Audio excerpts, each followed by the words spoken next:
ಬರಹ ಬರೆದನೆ ಆ ಬ್ರಹ್ಮ ನೆತ್ತರು ಅಂಟಿದ ಒಳಚರಂಡಿ ಕಾಮಗಾರಿ ದುರಂತ. ಮಲ್ಲಪ್ಪ ಜೋಗಿನ ನಿವಾಸಕ್ಕೆ ಮಾಜಿ ಸಚಿವ ಶಂಕರ ಪಾಟೀಲ್ ಮುನೇನಕೊಪ್ಪ ಭೇಟಿ, ಕಣ್ಣೀರು ಒರೆಸುವ ಪ್ರಯತ್ನ. ಬದುಕಿನ ನೂರಾರು ಕನಸುಗಳನ್ನ ಹೊತ್ತು ಕುಟುಂಬಕ್ಕೆ ಆಸರೆಯಾಗಬೇಕಾಗಿದ್ದ ಯುವಕನೊಬ್ಬ ವಿಧಿಯ ಕ್ರೂರ ಆಟಕ್ಕೆ ಬಲಿಯಾಗಿದ್ದಾನೆ. ಹುಬ್ಬಳ್ಳಿಯ ಗುಜರಾತ್ ಭವನದ ಬಳಿ ನಡೆಯುತ್ತಿದ್ದ ಒಳಚರಂಡಿಯ ಕಾಮಗಾರಿಯ ವೇಳೆ ಸಂಭವಿಸಿದ ದುರಂತದಲ್ಲಿ ಅಣ್ಣಿಗೇರಿ ತಾಲೂಕಿನ ಹಳ್ಳಿಕೇರಿ ಗ್ರಾಮದ ಮಲ್ಲಪ್ಪ ಜೋಗಿನ ಎಂಬುವವರು ಅಕಾಲಿಕ ಮರಣ ಹೊಂದಿದ್ದು ಇಡೀ ಗ್ರಾಮವನ್ನೇ ಶೋಕಸಾಗರದಲ್ಲಿ ಮುಳುಗಿಸಿದೆ. ಮಗನನ್ನ ಕಳೆದುಕೊಂಡು ದಿಕ್ಕು ತೋಚದೆ ಕಣ್ಣೀರಿಡುತ್ತಿರುವ ಮಲ್ಲಪ್ಪನವರ ಕುಟುಂಬಕ್ಕೆ ಸಾಂತ್ವನ ಹೇಳಲು ಇಂದು ಮಾಜಿ ಸಚಿವರು ಆದ ಶಂಕರ ಪಾಟೀಲ್ ಮುನೇನಕೊಪ್ಪ ಅವರು ಮೃತರ ನಿವಾಸಕ್ಕೆ ಭೇಟಿ ಕೊಟ್ಟಿದ್ರು. ಮಗನ ನೆನಪಿನಲ್ಲಿ ಕಣ್ಣೀರು ಸುರಿಸ್ತಾ ಇದ್ದ ತಂದೆ ಈರಪ್ಪ ಹಾಗೂ ಕುಟುಂಬದ ಇನ್ನುಳಿದ ಸದಸ್ಯರ ದುಃಖವನ್ನ ಕಂಡು ಮಾಜಿ ಸಚಿವರು ತೀವ್ರ ಭಾವುಕರಾದರು.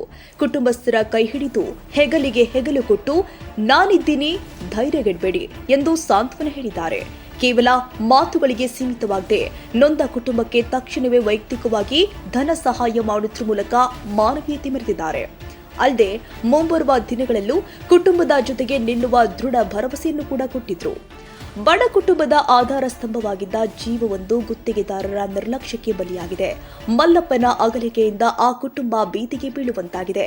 ಸಂಬಂಧಪಟ್ಟ ಗುತ್ತಿಗೆದಾರರು ಹಾಗೂ ಮಹಾನಗರ ಪಾಲಿಕೆ ತಕ್ಷಣವೇ ಎಚ್ಚೆತ್ತುಕೊಂಡು ಈ ನೊಂದ ಕುಟುಂಬಕ್ಕೆ ಸೂಕ್ತ ಪರಿಹಾರವನ್ನ ಕೊಡಬೇಕು ಎಂದು ಮಾಜಿ ಸಚಿವ ಶಂಕರ ಪಾಟೀಲ ಮುನೇನಕೊಪ್ಪ ಆಗ್ರಹಿಸಿದ್ರು.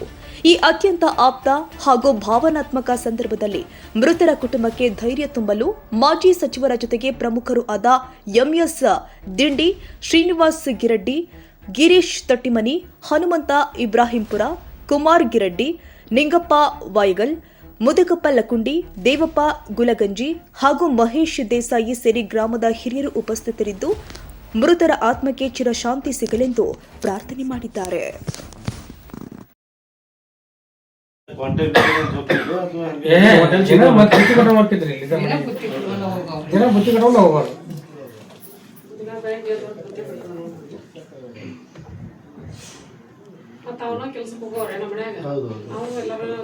ಅವ್ರ ಗಂಡ ಮನೆಗಿರೋರು ನಮ್ಗೆ ದುಡ್ಡು ಹಾಕವ ನಾವು ಒಬ್ಬ ಮಗ, ಇವರು ಇಲ್ಲಿ ಇರೋದಿಲ್ಲ. ಅಲ್ಲಿ ಕೆಲಸಕ್ಕೆ ಫ್ಯಾಮಿಲಿ ಸಮೇತ ಅಲ್ಲೇ ಅವ್ರು ಅಲ್ಲೇ ಅದಾರ.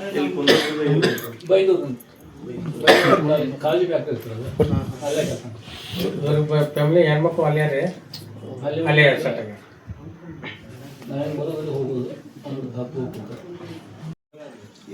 FIR ಆಗಿದೆ. ಆಮೇಲೆ ಅದು ಕಾರ್ಮಿಕ ಇಲಾಖೆ ಕಾರ್ಡ್ ಇಲ್ಲ ಅಂತ ಮಾಡಿಸಿಲ್ಲ ನೀವು ಕಾರ್ಡ್?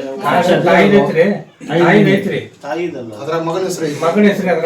ಕಾರ್ಮಿಕ ಇಲಾಖೆಯಲ್ಲಿ ಯಾರಿಗೆ ದುಡಿದಾರಲ್ಲ ಅವ್ದು ಚೆಕ್ ಮಾಡಿದೆ ನಾನೀಗ. ಅದು ಇನ್ನೂ ಸ್ವಲ್ಪ ನಿಮ್ಮ ಕಡೆ ಮಾಹಿತಿ ತಗೋಬೇಕಾಗಿದೆ. ಕಾರ್ಮಿಕ ಇಲಾಖೆ ಕಾರ್ಡ್ ಐತೆ ಚೆಕ್ ಮಾಡಿ. ಒಂದು ಜೀವಂತೂ ತರ್ಲಿಕ್ಕೆ ಆಗೋದಿಲ್ಲ. ಈಗ ಬೇರೆ ಅವ್ರ ಮನೆತನಕ್ಕೆ ಏನು ಸ್ವಲ್ಪ ನೀವು ಕೂಡಿ ಏನು ಮಾಡ್ಬೇಕು ಮಾಡೋದು. ಒಂದು 45 ದಿವಸ ರೀ ಅವತ್ತು ರಾತ್ರಿ ಒಟ್ಟು ದಾದ ಮಾಡಿದ್ವಿ ನೋಡ್ರಿ ಸರ್. ಕಾಂಟ್ರಾಕ್ಟರ್ ಏನು ಭಾಳ ಹ್ಞೂ ಅಂತ ಅನ್ಕೊಂತಾರೆ.